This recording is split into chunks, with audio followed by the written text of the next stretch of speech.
Hey, how's it going? The comedian Tony Hinchcliffe recently performed a set at a Trump rally in Madison Square Garden where he said some pretty spicy things about Puerto Ricans, black people, and migrants. And the joke that he made about Puerto Ricans was reacted to by AOC and Tim Walz on a live stream where AOC said the following. I need people to understand that when you have some a-hole calling Puerto Rico floating garbage, um, know that that's what they think about you. That That is this exactly, like look, that's just what they think about you. It's what they think about anyone who makes less money than them. It's what they think about the people who serve them food in a restaurant. It's what they think about the people who fold their clothes in a store. Like, you're right. dude, are you serious? The Like, are privilege you of being serious? yes, need to I send a want message that them to we like gotta vote. roll that. I want everyone in Philadelphia to see that clip. And in response to AOC's reaction, Tony had this to say. These people have no sense of humor. Wild that a vice presidential candidate would take time out of his busy schedule to analyze a joke taken out of context to make it seem racist. I love Puerto Rico and vacation there. I made fun of everyone. Watch the whole set. I'm a comedian, Tim. Might be time to change your tampon.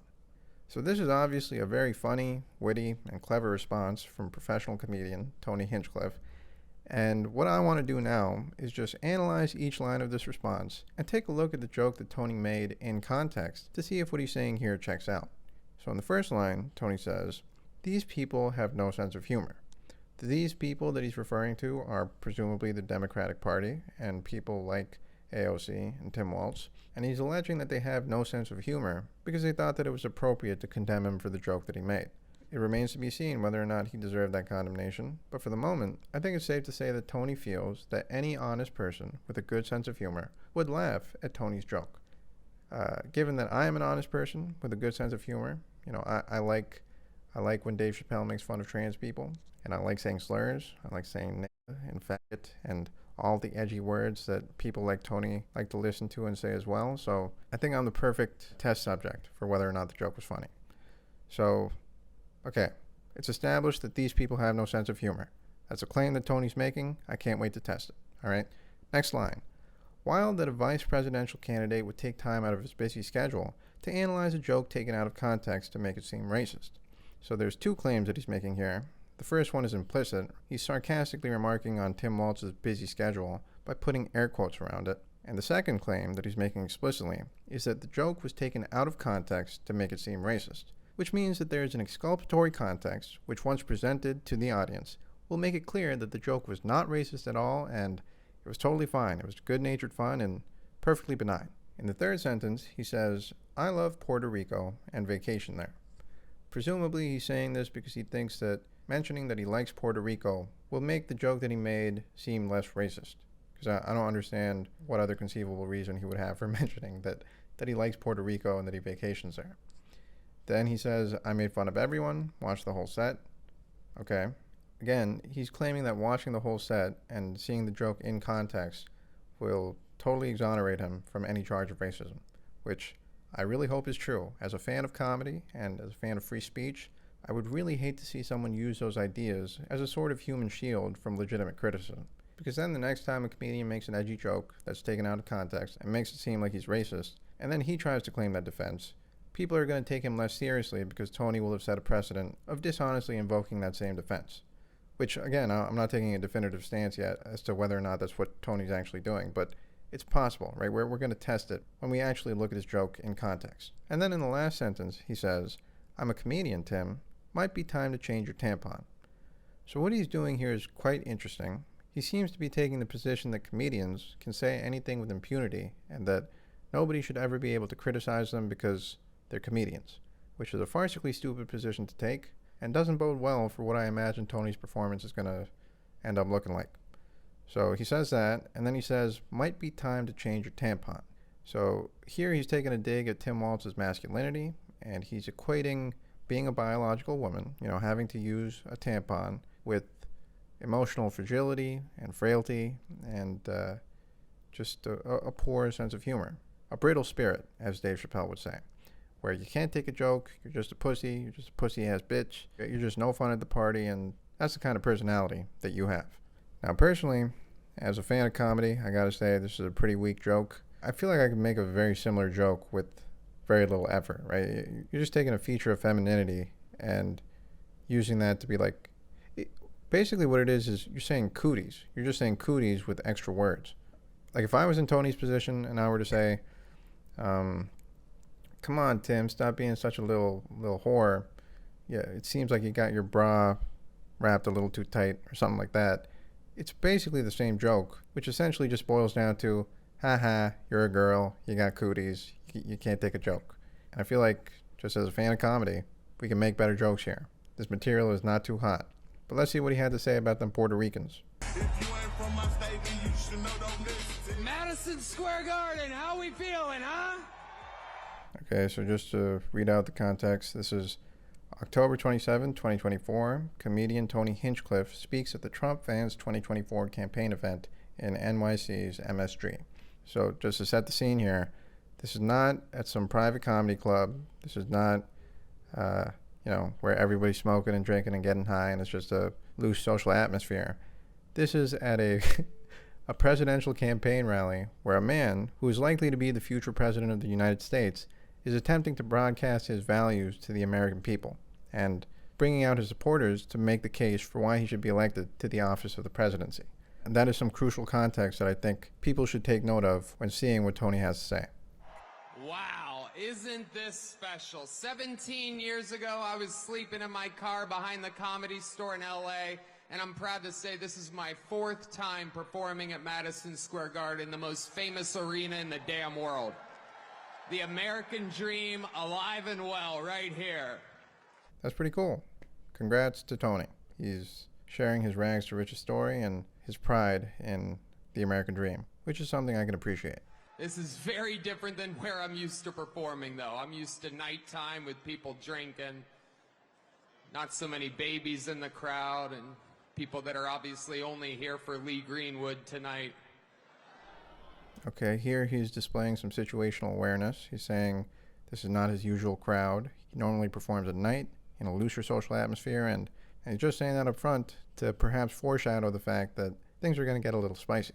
Normally, I don't make my political beliefs a known thing. It's divisive for a comedian to do that, but just know I sleep well at night knowing who I'm voting for. Okay. He did not share who he is voting for, but presumably because he's at a Trump rally and the crowd is cheering when he says, I sleep well at night knowing who I'm voting for, he's voting for Donald Trump. And here he is expressing material support for Donald Trump by lending his name, credibility, and professional reputation to this event. Yeah. When I lay down and my head hits my pillow. I think the guy who made the My Pillow is a Trump supporter, so this is an inside joke within Trumpistan. Like they're a fan of the My Pillow. It is a fantastic pillow, by the way. I was staying at the Four Seasons up by Central Park one night, and I laid my head down, and it felt so good, and I thought to myself, what an amazing pillow. I have a little bit of money now. I could buy a good pillow. And I took the pillowcase off, and there it was. My pillow, my pillow, my pillow. And damn it, I bought 4 of them. He likes the pillow. And if you use the promo code KillTony, you can also buy 4 My Pillows. Okay, that's a funny little reference to the fact that Tony is a podcaster and an influencer, and yeah, he's basically shilling his brand at this event, and he's being a cute little capitalist. So that's what he's doing there. There's serious stuff happening, people. I live in the great state of Texas now. 18 years in Ohio, 20 years in California, and I got to see California turn to absolute horrendous thing. And traveling the world, I got to see San Francisco turn into one of the most demented cities, one of the greatest downfalls I've ever seen. And that is where the other candidate worked for 2 decades. And it's absolutely wild to see. And in Texas, stuff is really, really crazy. We're right there by a wide open border. Where are my proud Latinos at tonight? So he's parroting a lot of Trump's talking points where California has gone to shit because of Kamala Harris's record as an attorney general. He's talking about migrants and Latinos I think this is where the joke about the Puerto Ricans might come up. Let's see. Where are my proud Latinos at tonight? You guys see what I mean? It's wide open. There's so many of them. It's absolutely incredible. Okay, so here he's playfully invoking the stereotype of all Latinos being migrants who hop the border, and that's how they came to the Trump rally. Believe it or not, people, I welcome migrants to the United States of America with open arms. And by open arms, I mean like this.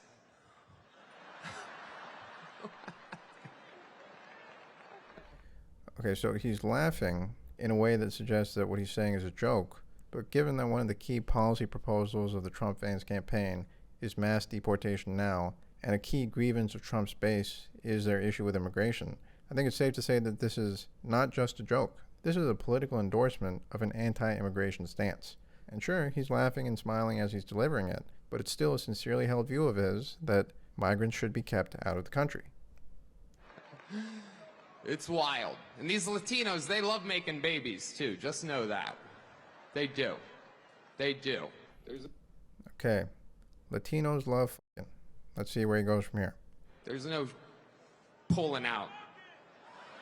They don't do that. They come inside, just like they did to our country. Okay, again, he's taken on a bit of a southern drawl as he's delivering that line, but this nativist sentiment that he's speaking to is widely subscribed among Trump's base. So he can smile as he's saying it, he can say it in a silly voice, but this is something that they actually think, right? It would be one thing for him to say this in his usual nightclub environment, but to say it at a political rally where a lot of people actually believe the shit. I mean, you're supporting them, they're supporting you, like all of you are in agreement about about this vibe of like, yeah, these Latinos who are having too many babies and coming into the country and stealing all our jobs and all this racially incendiary shit. So, yeah, so far I think there's a lot to criticize here. I don't think you can just use the I'm a comedian, get out of jail free card. And we're only we're only just beginning. I want to see what he says about the Puerto Ricans. Republicans are the party with a good sense of humor.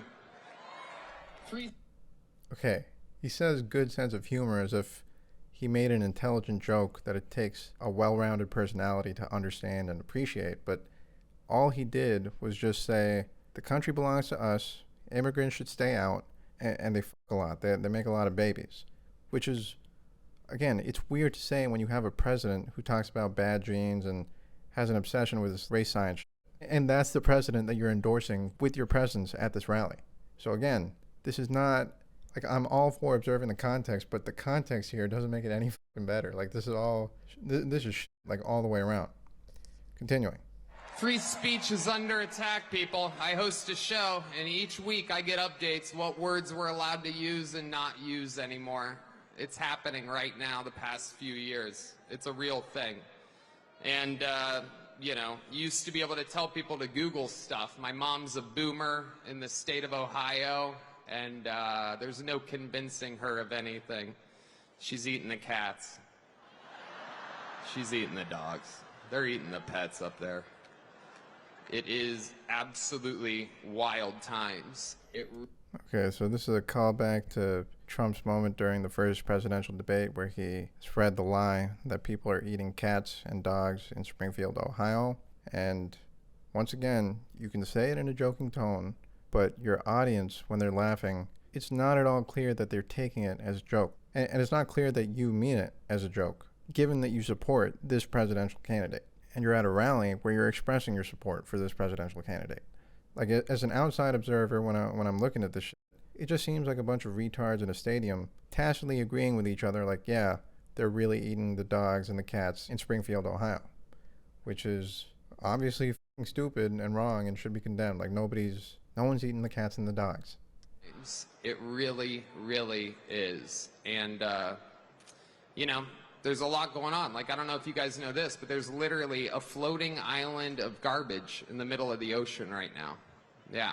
I think it's called Puerto Rico. Okay. All right. Okay. Okay, so the previous joke was about people eating cats and dogs in Springfield, Ohio. And this one is essentially just calling Puerto Rico a shithole, right? It's It's a garbage heap in the middle of the ocean, and it's Puerto Rico. It sucks. I'm not seeing how the wider context makes any of this better, but let's see what he says after that joke. Again, normally I don't follow the national anthem, everybody. This isn't exactly a perfect comedy setup. Okay, so he's responding to the groans in the audience by saying, I don't normally follow like the pristine, angelic sound of the national anthem, so all the dirty shit that I say it's being received less hospitably than it would if I was saying it in a comedy club. But for a moment, let's just test that with a thought experiment. If you heard this joke in a comedy club, and I'll repeat it for you so that we both, have it fresh in our minds. There's a lot going on. Like, I don't know if you guys know this, but there's literally a floating island of garbage in the middle of the ocean right now. Yeah. I think it's called Puerto Rico. Okay. There's literally a floating island of garbage in the ocean right now. I think it's called Puerto Rico. Excuse my monotone delivery, but even if I was a bit more animated with it, I think we can agree that it's not that funny. You're just saying Puerto Rico is And again, you're not saying this in a vacuum. You're messaging to an audience of, I won't call them 100% racist. I would never be so offensive, but definitely there are a couple racists in that crowd. The dictum I go by is, not all Trump supporters are racist, but all racists are Trump supporters. So, yeah, let's see if it gets any better after that joke. Comedy setup. There's some people here. All right, very good. I like it. I have other policies that I think it should be implemented as well. Like me personally, I think football should be all year round. Yeah. So many great athletes. I don't know about you guys, but I think that Travis Kelce might be the next O.J. Simpson. Okay, so he's talking about Travis Kelce, who is the boyfriend of Taylor Swift, who has endorsed VP Harris. And he's drawing a parallel between the fact that O.J. Simpson was a football player, and so was Travis Kelce. And O.J. Simpson famously got away with murdering his wife, his romantic partner. And he's trying to transplant the humor of that situation onto Taylor Swift's romantic arrangement. Now, I don't think I'm going to watch the rest of this because it's not really that funny. And yeah, I think here what I just want to say is it gives you an idea of what's in their minds when they speak this freely. Like, I think any sane and decent person can concede that you don't want every thought to come out of your mouth, and that there are certain social customs and norms that we are right to follow just for each other's sake, right? Like, I think it's a good norm that we have that we don't fart in public, even though a fart by its nature is quite innocuous, right? It's an innocuous expulsion of gas from your digestive system, and no one's really going to die if we all just started farting around each other. And you could say the same about these kinds of jokes, right? No one's going to get killed or be the victim of a hate crime because Tony Hinchcliffe said that Puerto Rico is a floating island of garbage in the middle of the ocean. But I just don't think it's a good expectation to set in people's minds, whether they're Puerto Rican or not, that you need to be on your guard for this kind of casual racism, however innocuous it may seem. Like if you want to fart and shit yourself in 69 with your fellow comedians on each other's podcasts and in the shitty comedy clubs that you go to, cool, right? Do that there. But for a presidential candidate to greenlight this kind of speech at his rallies and say, yeah, this is acceptable, I fuck with this, and I think the American people should just accept this as a new normal. And I think that's bad, and I don't think anyone should stand for it. But to claim the mantle of victimhood when people criticize this kind of lazy humor by saying, oh, you're just making me seem like a racist and taking it out of context, like, the context doesn't make it any better. If anything, it makes it worse because you're performing two racists who actually do have bigoted views about Hispanics and Latinos, and when they're laughing at your joke, they're laughing at the sentiment that you expressed, which was Puerto Rico bad, Puerto Rico stinky, Puerto Rico garbage. And it's unfair and unjust to ask of Puerto Ricans that they take a totally neutral attitude towards that kind of bigotry. However inoffensive it may seem to you, as a retarded Trump supporter with no standards for human behavior. So, yeah, I think Tony's being a little hoe-ass bitch. He's using freedom of speech and the claim of being taken out of context as a sort of human shield from criticism, and I think it's condemnable, and that he should be shit on for it. He's being a coward and a fat who's attempting to evade accountability for his actions and speech in a context where his actions and speech really do matter and are contributing to the ruination of our country. So yeah, fuck him. He's a bitch. He's a hoe. Like and subscribe if you fuck my vibe. That's it for today. Thanks for watching. See you later. Have a good one. Bye-bye.